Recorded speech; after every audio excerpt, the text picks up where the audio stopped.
Hello, everyone, and welcome back to the Let's Process That podcast. I'm Emily Christopher. This is Nick Honorkamp. Hello, everyone.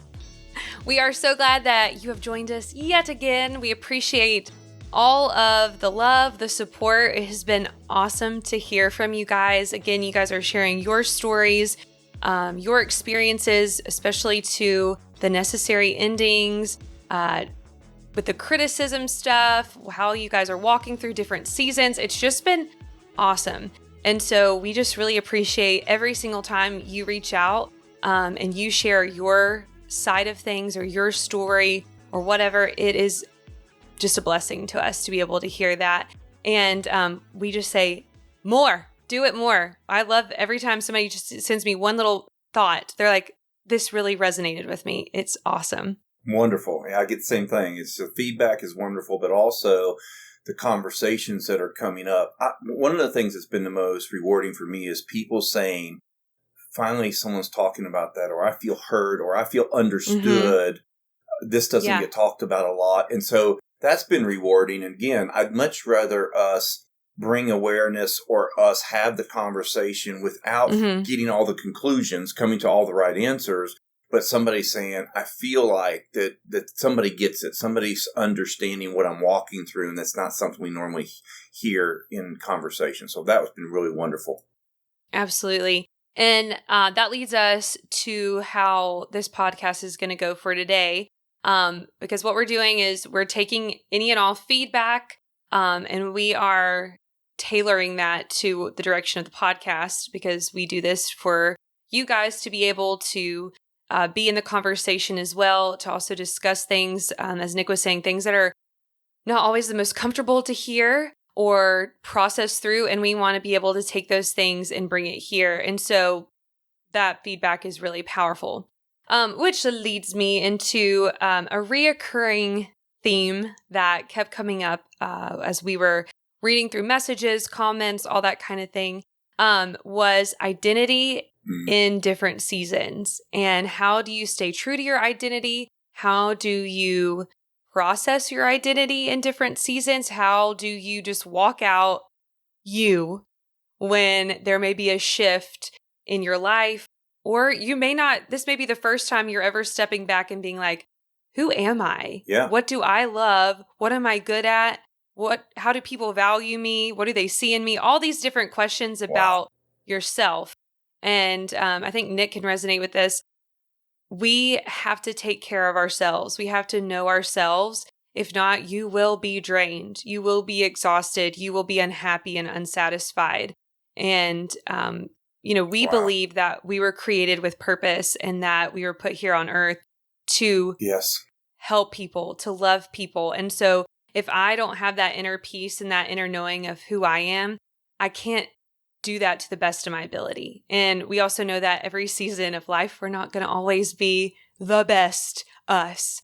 But I also want to walk in a place where I'm grounded and rooted in certain truths about who I am and who I was created to be. And so we're going to just dive into that. We have a couple of just thoughts. It was funny. Nick was just telling me when I brought this up to him, he was like, I don't have anything to say about identity. I don't know. What am I going to say? And then he was like, as soon as I had that thought came, then all this stuff came to him. So I was like, see, we got a lot. So I'm going to actually throw it back to Nick and we'll open this can of worms. Yeah, there's so much here. You know, the more I thought about it, the more I thought this could end up being a subject we talk about more than once. But let me just start one place. In the Bible, someone asked Jesus, what's the greatest commandment? He said, love God, love your neighbor, love yourself.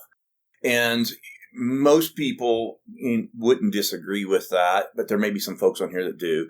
But what I find fascinating about that, if love is the most important thing, and we're supposed to love God, and we're supposed to love our neighbor, how many of us overlook the equal importance God put on us learning how to love ourselves? That's fascinating to me.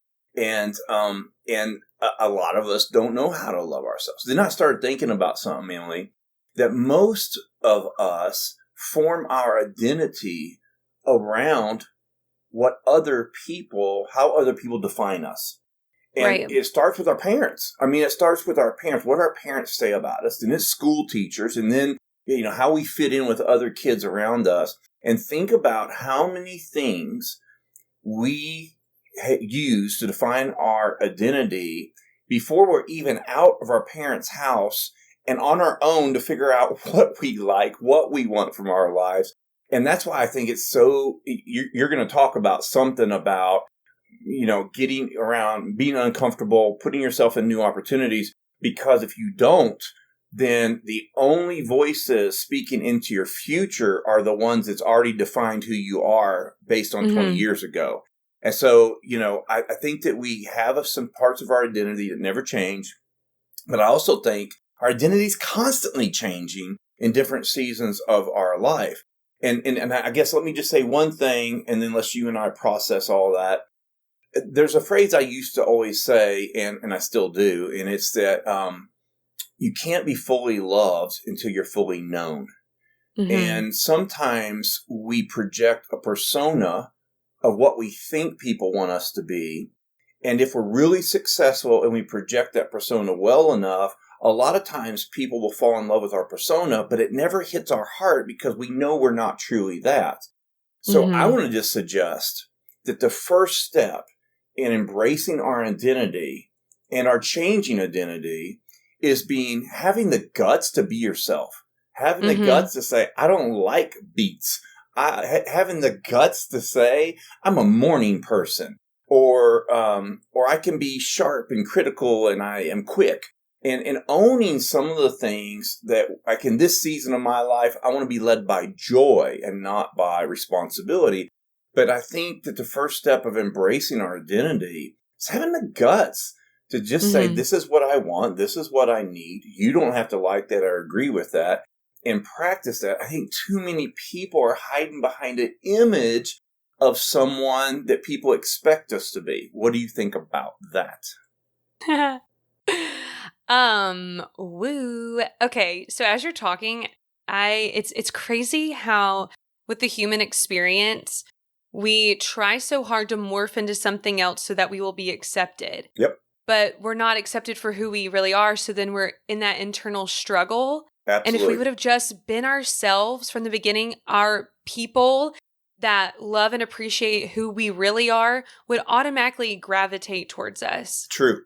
Because I found the more authentic I am, the quicker I find the people that are supposed to be in my life. Absolutely. Anytime I'm like trying to put up a front or be something I'm not, it is a battle. It's hard. It's weird. It's awkward. But when I'm myself, it's like it just naturally happens. And I'm thinking of one of my friends here, like just out the gate, like we were just really vulnerable and honest with each other, and we just clicked right away. And it was because we were both being fully ourselves. Yeah. And then I think of other connections where, it might have been like trying to be a little more businesswoman or like la la la la, very this other thing.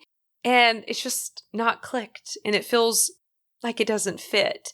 And so if we can just approach, and I know that's difficult. I say it's, you say these things, but then it's actually sometimes really hard to do.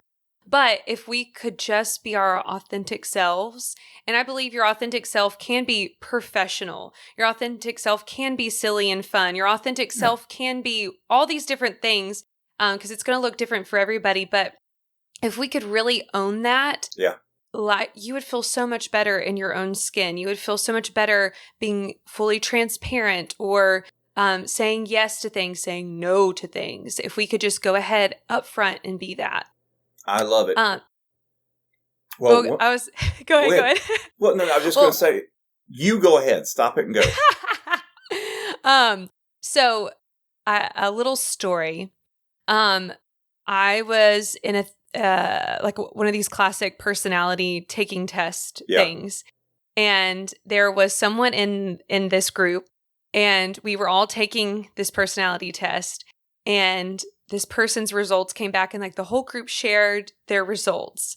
And it was just so funny because this person, who they took this test as who they wanted people to think they are. Yep.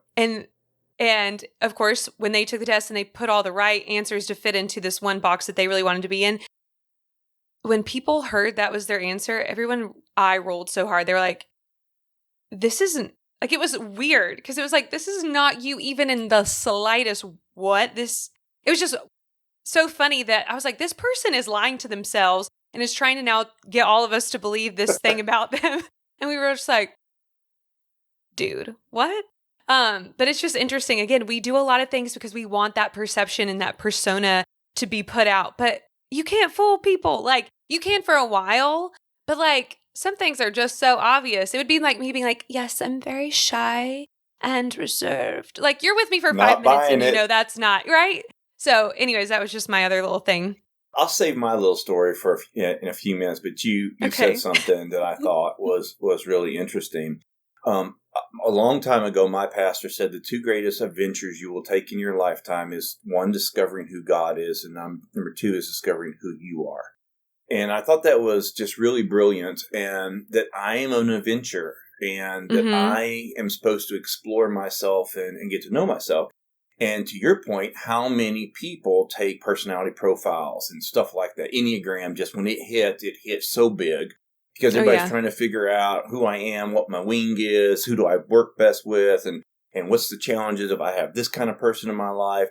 Everybody wants to know who they are. And take a group photo, show it to someone, and immediately they look for themselves to see how they look in the photo before they look at anybody else. For sure. We're fascinated. Oh, I know you do. We're fascinated with ourselves. And I think there's an internal pieces that we can do to help figure out our identity, but there's definitely an external piece that has to happen too. So I'm going to go with what you just said. Number one is, what are the things about yourself that you know to be true? And can you document that? Can you take the time and say, you know what, one of the most important things I can do this year is take 30 minutes to write on a piece of paper the qualifications and characteristics about myself that I know to be true, and jot those things down. Another thing is we can journal. I think journaling is so important because it's just you and your thoughts. And sometimes your thoughts are not fully defined until they're written on paper. Once you start writing and you start talking about how you feel about something, you'll use a word that'll be too harsh or too soft or not just right. And you'll pause and you'll adjust that word and you'll say, no, that's not really how I feel. I'm not really anxious. I'm just unsettled. Okay, well, then you write down unsettled. And you're internally trying to define how you feel about yourself and what you believe about yourself. I think it's one of the healthiest exercises anybody can do is get along with your thoughts, put them on paper, and let the paper start to define how you really feel about it. But most people don't take the time to do that. They instead try to figure out what they want to be, like this person did when they took the profile. And unfortunately, I don't think we do the internal work to define who we are in this season. Some things that are always going to exist. You and I are big presences. We walk into a room. We don't blend. It's just who we are. That's just going to carry on through our life. But number two, there's new things happening. I'm becoming new things in my life. So are you. That probably we need to clarify and write down the things that we think we're understanding about life. I want to be led by joy. You're being led by peace right now. Absolutely. And it's always refreshing too to sit down with someone who is similar to you and just begin to talk about, okay, well, this is how I see things, this is how I work through conflict or whatever. And then when they say something and then it resonates and you weren't able to define that before, it's so liberating. This past week, I had lunch with one of our city council members, Andrea McClellan, and she and I are very similar. And I was just talking to her. I was like, she was like, tell me all, like, what's your hopes and dreams? Like, when I'm talking to you, I feel like I'm talking to my younger self. And so she's like, so I just want you to like, tell me more about you and like aspirations. And I was like, honestly, I feel like I've been restless my whole life. And I think it's something I will always have in me. It's like this restlessness that I always want more. I'm always just looking for bigger and better and new things. And she's like, restless. That's me. That's how she said, I've never said that before. I never had the thought, but that's me. I'm always just, no matter how good, I still just want a little bit more. And I was like, yeah, I know that's like a big ambition thing. Like that's definitely where that's rooted is, and it might be like an oldest daughter thing as well. Let me pause and write that word down now because restless. Okay, thank you. Restless. But yeah, so she was just like, oh my gosh, you define that feeling. Mm-hmm. And it's not like some new crazy word that's never been said, but sometimes you need someone who is Yeah. similar to you to, when they just start saying things and it clicks and you're like, that's what I've been trying to define maybe for decades. I don't know. But it was just fascinating with someone who is similar in their identity and their passions to sit down and just like have a casual conversation. It was over lunch. Like there was no agenda other than us getting to know each other. And all this came out like both of us just like affirming one another and what we initially saw. Cause we'd only met each other one other time before. And she was like, I want to mentor you. And I was like, okay, yes, please. Mm-hmm. And so, but it was just great walking away, just feeling empowered and feeling seen and known.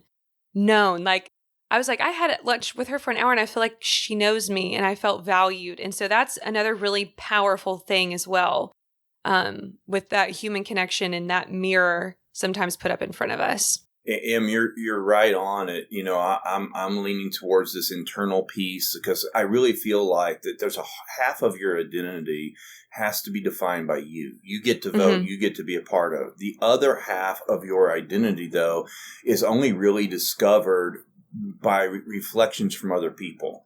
One of the things that my wife and I always prayed for our sons is that they would find a spouse and friends that celebrated them. Mm-hmm. Because there's critical people out there. There's people that compare you against other people, and we don't want that for our sons. We want them to have people that say, hey, you're really brilliant about this. This is something that you do really well.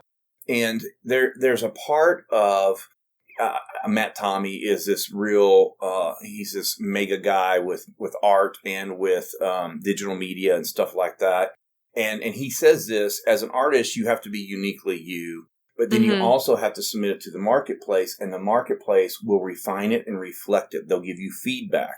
They'll use words about you that nobody else uses about you. And until you feel comfortable being genuinely you out loud in front of people, people can't respond back to you and tell you how you're uniquely different than anybody else. We need that. I had this huge benefit that not 99% of the people on this planet never get this benefit that I got, but it's at a macro level. I want to show you something that we can break down to a micro level. Every year we'd have a pastor appreciation. The congregation was encouraged to send me a card and just tell me thank you in words of affirmation are one of my primary love languages. And I'd get 100 cards, and I'd sit down one afternoon and read all 100 cards. And sure enough, there'd be 3 or 5 trends in those cards that reflected something so loudly I could not overlook it. That they were defining who I was and how I impacted them that I could have never gotten without that level of feedback. Now, most people aren't going to get 100 cards in one day. However, we're constantly getting feedback. If we can listen to it, it's really important to do so. Oh yeah, absolutely. And that's why I just never hesitate to give positive feedback and trying to be as specific about the feedback.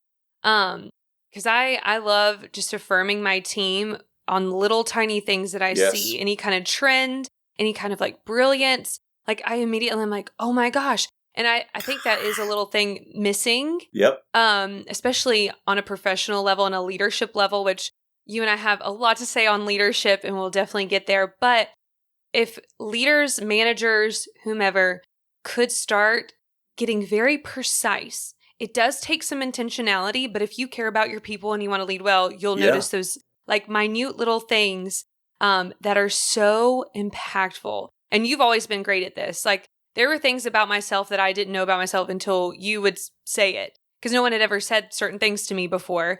And you also carried weight because you were my boss.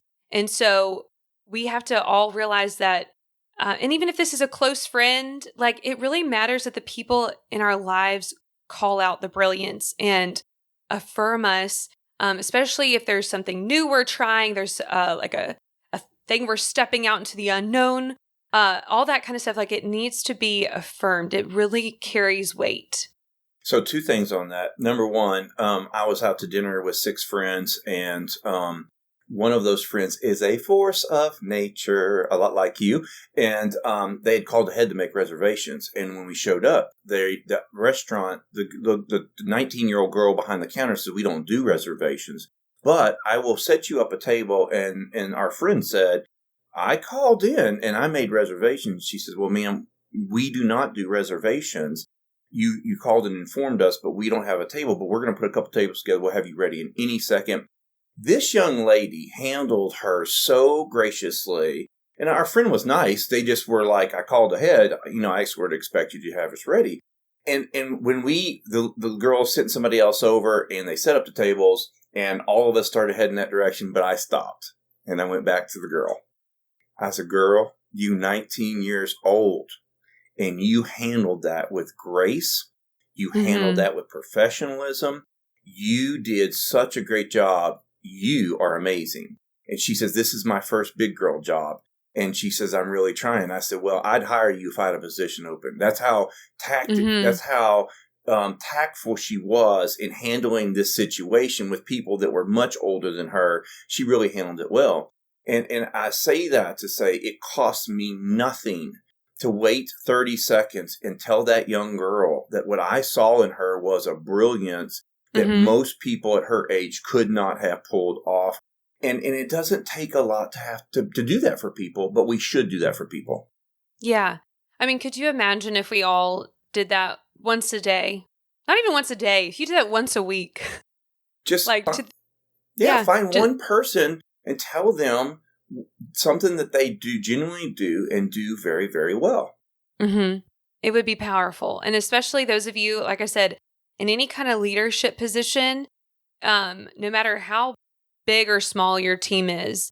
And I know some people, if you're a CEO of 5,000 people, that is difficult. But the people that you have direct influence in on a regular basis, that would trickle down to changing a culture, to just honestly better work and better excellence, because when people feel valued, they will shine. Absolutely. And let me tell you, you said I do that all the time. I've been practicing that lately. It comes from a critical spirit that I've had most of my life of criticizing people, seeing things that were broken that need to be fixed. And in one day, just getting fed up with being a critical person, with always looking at the negative, and just said, what if this is really a gift that hasn't been developed? That critical eye I have, I could use it for good instead of using it to torment people. Because everybody wants to be married to a critical person like that. Everybody wants your dad to be the critical guy. Everyone wants to work for the boss that notices every single thing that's broken and points it out all the time. And so there may be somebody out there right now that has a critical eye and maybe even what I would call critical spirit, which just is operating all the time. We see everything from a broken state. It really could be one of the key pillars of your identity is you were created to be a master affirmer. Let's read that. A master affirmer, because you can see what other people can't see and you can say it. One of the things I'm fascinated by is when I'm listening to a song and the person sings a lyric that perfectly describes a feeling or a circumstance I've been through. And I'm like, how do they know? That is so personal to me and I could never define it, but they just said it in a book or they just said it in a song. And I'm like, how do they know? That's a gift when you can define something that the rest of us are feeling, but don't know how to articulate. Absolutely. And I want to circle back to something you just said with taking things that are usually negative in our lives or what we presume a negative quality. How can we change that? Like, it's like people who look at their sensitivity as a weakness, but that's actually an incredible gift to have that channeled into empathy and care. Like you were saying, with a critical spirit, someone who can be really articulate and detailed with how they affirm people. So I think that's another really amazing thing with understanding ourselves is being able to pivot those negative things and saying, how can this be used to be something that's better, that can help others? Yeah. Because I think a lot of times we hone in on like, oh my gosh, I'm so opinionated, or I'm so loud, or I'm so whatever, when really those things can be used and they're in your identity for a reason. Yeah. So how can I turn that around? Totally. Going back to identity specifically, I think there's some internal work we have to be willing to do. I think we have to sit down and say, these are things I know to be true about myself. These are things I keep hearing people externally say back to me.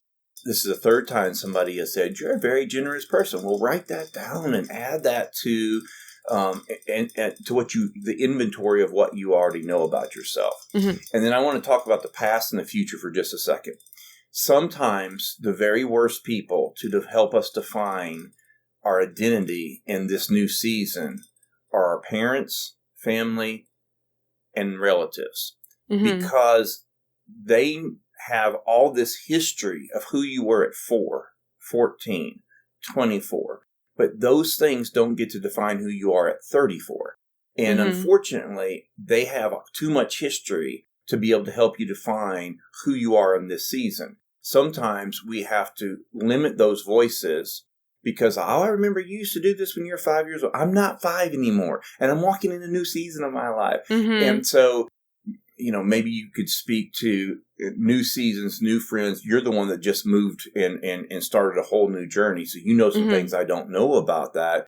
And then one last thing before you get to that is there's times in my life when I'm able to clarify, I'm not a pastor anymore. I'm a church consultant.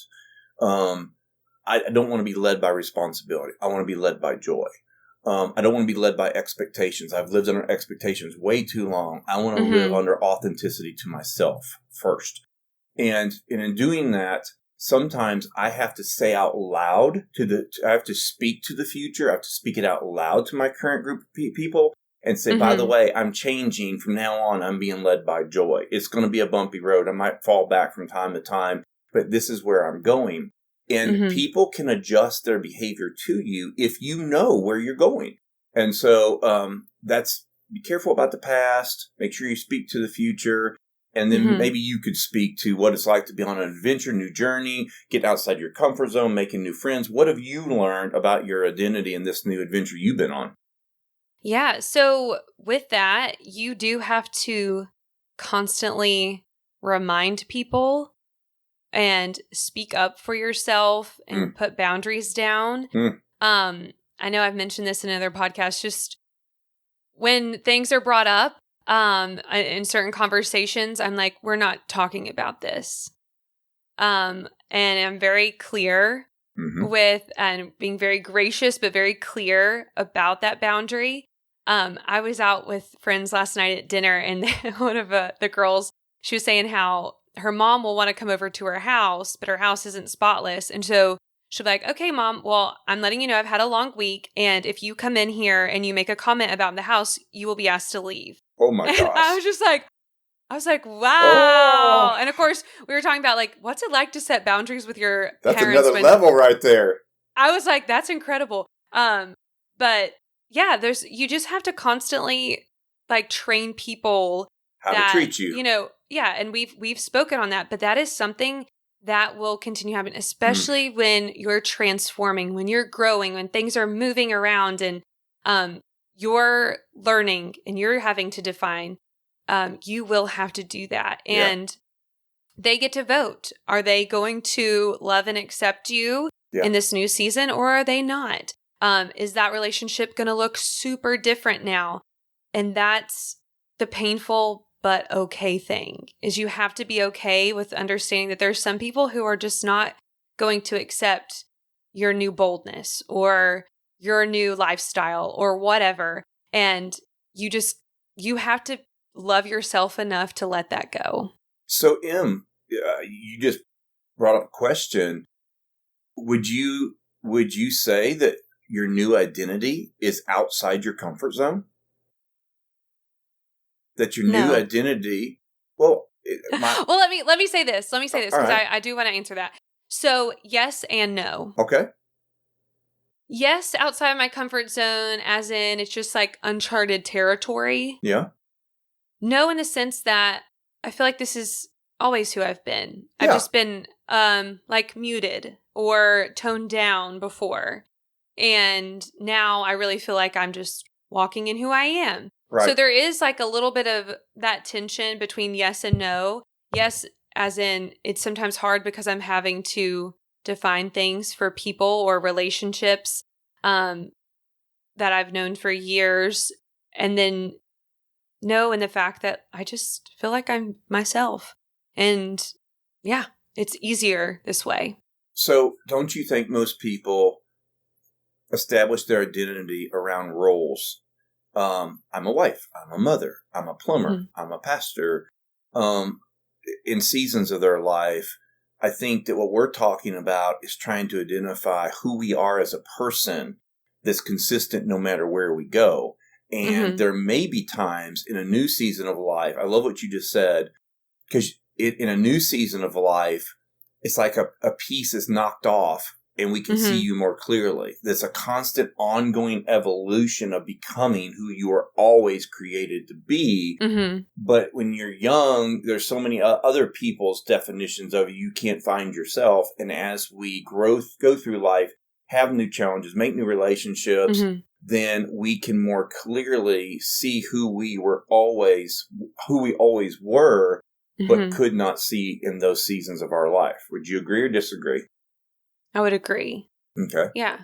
Yeah, absolutely. Because there are parts of us that are just like rooted and grounded, right? Like they're who you are. Yeah. This is who you are, your personality type. And I do think that you can evolve and change. And then there's things too where, I have friends who went to college for accounting and they were accountants for 5-6 years and now they're street artists and they like paint murals and like that is very different. But they're still who they are. But what they put their hand to may be different or what they enjoy may be different.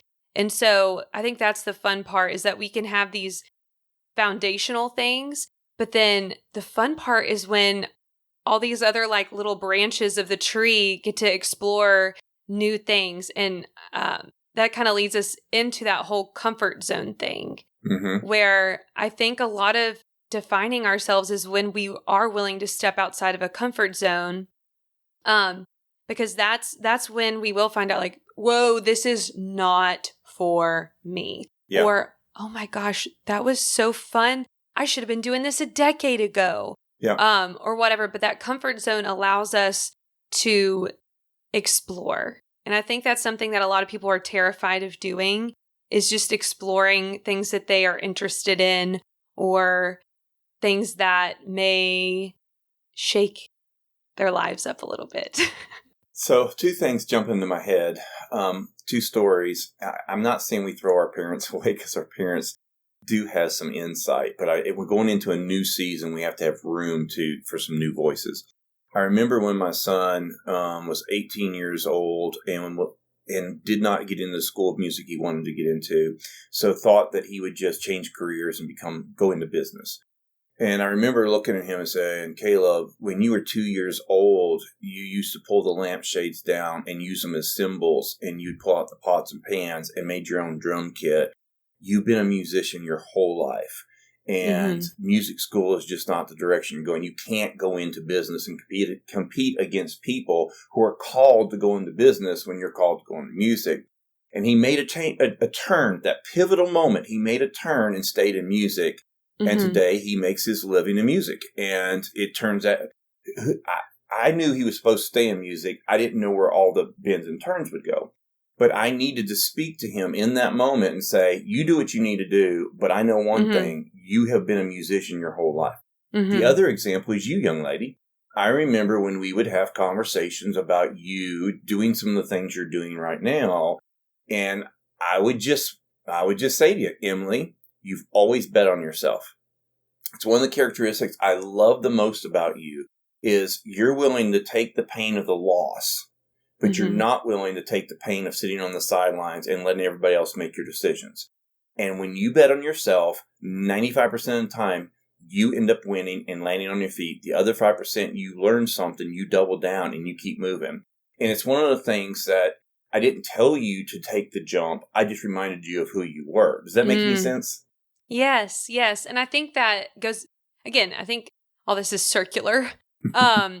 Whenever we do just remind people who they are, that empowers them to make the decision. And instead of being like, you need to do X, Y, Z. So instead of doing that, what if we were just like, hey, it was just like with Caleb, like, dang, man, you are so good at this. This is natural. This is like a passion and a natural talent. You make the decision though. But let me just say, like, I see that in you. And then he was able to make it on his own. And there's some of us that are so bloody stubborn that if you do tell us one thing, we'll just do the opposite just to do it. Yeah. But if you just remind us who we are and keep loving people, they will figure it out. They might, whatever, go down this path for a while or whatever, but we will always circle back to our identity, or at least I hope so. So we're not wasting time, energy, talents, money, etc. on trying to be something we're not. So let me ask you a question. What would happen if Allison Frost came to you and said, Emily, I'd like to buy you lunch for 1 hour, but the subject of that 1 hour, I'm going to pay for lunch, but what you have to do is tell me who you think I am. Tell me traits, qualities, characteristics about who I am, that I could jot that down and go back and just meditate, journal, look at that. Mm-hmm. And you would do that in a heart. You would do that so fast, so easy, and just because you love her and you'd love to celebrate her, and she would take what you have to say to heart. She could then inform her life decisions and make those decisions based on who you helped confirm who she already is and is becoming. Mm-hmm. I would be curious if there's somebody sitting out there and say, I just am not clear on my identity. Who's 3 to 5 people you trust that love you, that celebrate you, that you could intentionally sit them down for an hour over coffee and say, I don't want to bore you, but I really, really need this. And I know you love and care about me. Tell me a couple things about myself that you see that I need to really consider. I think there's plenty of people out there that are willing to do that, and it's much needed for many of our lives. Oh my gosh, I think that's incredible. I feel like we need to like coin the phrase of what this is, because if you could sit down with like you said, 3 to 5, and sometimes it's only one person. Like there is one person who probably knows you and can affirm you that is powerful enough. Yep. But 3 to 5 people who do know you and see your gifts, your talent, your ability. They know your heart. They know your intentions. And to be able to have that reflected back to you would be so powerful. And I would love, like I said, I'd love to coin this phrase because I feel like it would help so many people. It's an identity lunch, an identity coffee. But yeah, and sometimes it wouldn't even take an hour. Like there's some people I know I could sit down with and in 10 minutes they'd be like, all right, here's everything. And there's people like you were saying, Allison Frost is one of my best friends, side note. And we worked together for a couple of years. But so it'd be really easy for me to do that. So there's some people they know us so well. They're like, an hour, give me 5 minutes and I'll tell you what I see. And so I think we should be brave enough to ask those questions, especially in a season of transition or questioning things or whatever, or maybe you're even feeling like just deeply insecure and lost and confused. Man, that would be incredible to have. Okay, so going back to our last podcast where we specifically talked about divorce, and you can only imagine, I can only imagine, that when you go through a divorce, then you're trying to separate what part was me and what part was us. And your identity is probably shaken if you've left a long career. There's lots of things in life that would cause us to question our identity. So we have 2 choices. We can do nothing and passively allow the people around us that may or may not know us very well, like a coworker that we're really, really not close with, define us. Or we can intentionally sit down with people that do love us, do celebrate us, and get that information. So I'm saying, if there's anybody out there listening, watching right now, and you're really interested in this identity piece, what's the long-term identity that's always been there that I'm just now realizing, what's some new pieces that are coming into my life, or you're going through a major transition, I would propose to you proactively go sit down with a couple of people, write down what they say, see what the trends are, see what resonates with you. And I think that we can shorten the gap, the distance, the time in discovering those things. And I can't think of a better time than when you're confused about your identity or you're going through a crisis in your life. And I think we've gotten somewhere with this. I think we've processed this to where we've got a couple actionable items. Absolutely. I love that. Real quick, I want to tell you the most powerful identity, I guess, activity or gift that was given to me. Yeah, interesting. Was when I was moving, my closest friends went into my office with hundreds of Post-it notes, and they wrote my identity. Like they wrote, they were like, Emily loves this, that, and the other. You are this. You are a great friend. You are strong. Wow. You are courageous. You are bold. And I still have, it's in a notebook, and like, I'll just randomly like open it. And like, they were even like pinpointing like my style, the music I love, the TV shows, like they were just, which is cool because those things will probably change, but I'll always be able to go back and look at like that season. But then there's other things that are like, that's just truth. Like that is who I am. And it was just one of the most powerful things, like opening my office door and there was just like hundreds of sticky notes everywhere, was just amazing. So another little thing, and an action item, maybe that's a little thing. You just start sticking sticky notes. It doesn't have to be hundreds because that's a lot. But what are other little things where you can just remind people who they are? I would love that if you just went to work tomorrow and on your door was a sticky and it just said, Emily, you're beautiful, you're brave, and you inspire me. What a way to start your day. Going back to your office and all the stickies, two things. Didn't you feel so loved because you were so known? They knew your style, they knew your TV, they knew your radio channels, they knew all those things about you, and it makes you feel really loved. But then second of all, what you just said, they gave you an incredible gift. They pulled out their magnifying glass, their lens, and showed you who you were through their lens. And together you could see a more 360-degree kind of picture. What a wonderful gift. Way to go, friends. Right. And especially like it was the week I was moving. Yeah. So it's like, here's all this unknown. Like, I don't know what's going to happen. I don't know if this job's going to work out. I don't know. Am I going to land on my feet? Like, I have a lot of hope and I'm excited, but who really knows? So that to anchor me was beautiful. And it cost probably 50 cents. It's so true. I think we've gotten somewhere today. I think that we'll probably circle back to identity again. It's such an important thing. We'll bump into it. Now that we've talked about it, we'll see plenty of things this week that'll give us some more stuff to talk about. But I really appreciate somebody, several people actually made comments about identity, asked us to process it. And neither one of us had any clue where this was going to go. But I do feel like we got some places, and I'm encouraged to go do some things for myself. Number one, some people I want to tell how much I care about them and how beautiful I believe them to be, how brilliant I believe them to be. And number two, there's probably a couple of people that I need to ask them, what do you see when you think of me? And I think that would be a good exercise for me in this season of my life. So good. This helped me. Thank you. Yeah. No, thank you. Thank you. I feel like I'm going to go back and like take notes on the things that we said because I want to put some of these into action. And that's the thing when we process together is things pop up that have nothing to do with our notes at all. Oh, yeah. We got notes for days, y'all. Like, but it's beautiful what happens in the, 45 minutes we're here. It's awesome. So with that, thank you guys so much for tuning in. We appreciate you so, so much. Like I said, just overwhelmed with love and support. And that leads me. Make sure that you like and subscribe. We are on YouTube. We are on Spotify, Apple, Stitcher, iHeartRadio, Amazon. You can find us all over the place. And it really means a lot when you engage with our stuff because, again, we want to make sure that we're processing together.